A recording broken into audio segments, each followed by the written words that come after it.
Hello, I just thought I'd come on live and show you what I'm working on today. I am going to decoupage a Halloween pumpkin. It started like this. I got it over at Hobby Lobby. It's just a light paper mache pumpkin, and I have one coat of country chic paint on there and crinoline and dark roast for the knob. And I just thought I'd show you how easy it is. I don't know if y'all are familiar with decoupage, but it's very easy. You can use products like Mod Podge, or I'm using wallpaper paste. So it's a little cheaper, and it comes in a huge container. It makes it real easy. And I'm decoupaging actually Shakespeare, Hamlet. Whenever I decoupage and I'm doing books, that sort of thing, I just go over to the library bookstore where they've got all sorts of books and they're in all sorts of different kinds of condition, and you can get them incredibly cheap, and it really works out well, and you're helping to support them, and then you get these great books. So I just put a thin layer of that on, put this on, I press it down, kind of press the little bubbles and creases out, that sort of thing. There. It's kind of a messy operation, but it's not that bad. And then I put a little more over on top of it, so it's like it's really kind of coated in there. So I'm going to go ahead and I'm going to do this whole pumpkin. I did them last year and they were really cute. And after it dries, I'm going to go ahead and put a top coat on it, and then I'm going to glaze it.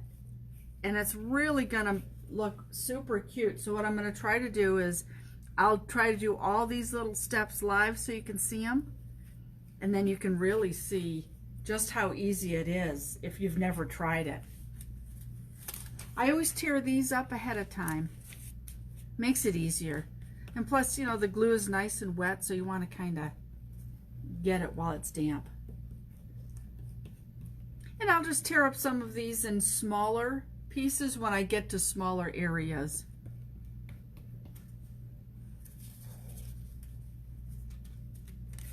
There.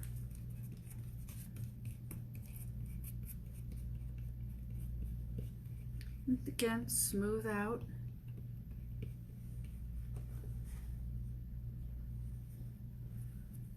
Get that crease in there.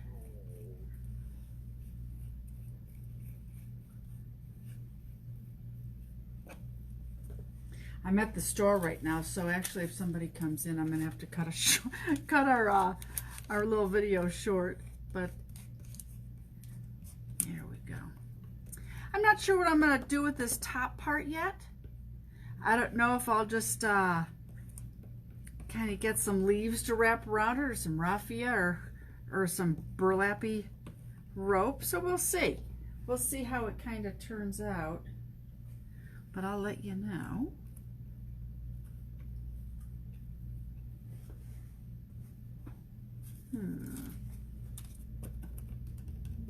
You can do this with any kind of paper, although I think it's easier the thinner the paper, the easier it is.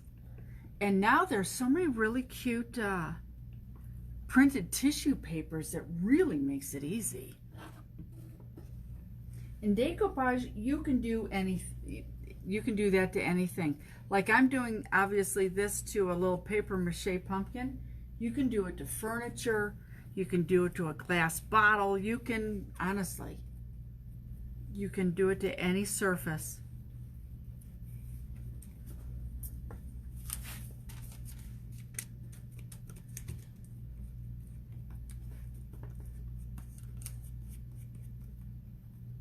There we go.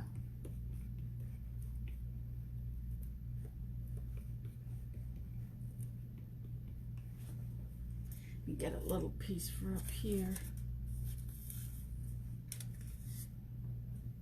Go. Like I said, it's kind of messy, but it's not bad. It's just a couple fingers. And I'm just putting this on with a real inexpensive little chip brush. And when I'm done, I immediately go ahead and throw this in a little jar with water and soap and that jazz, and everything washes right out, so it's no big deal.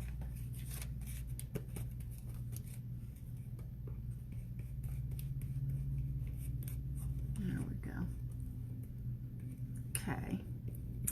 So I am going to continue working on this, and I will come back later and I'll let you know how, you know, once it's all done and right before I really start glazing it.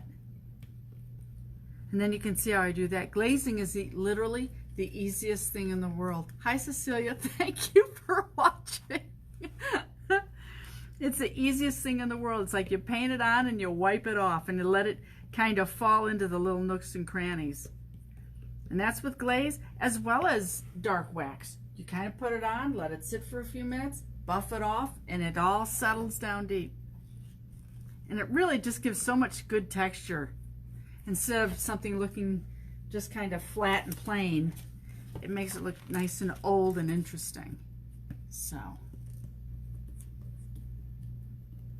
I'm going to keep up with this, and I'll let you know, and I'll hop back on again to show you the glazing part.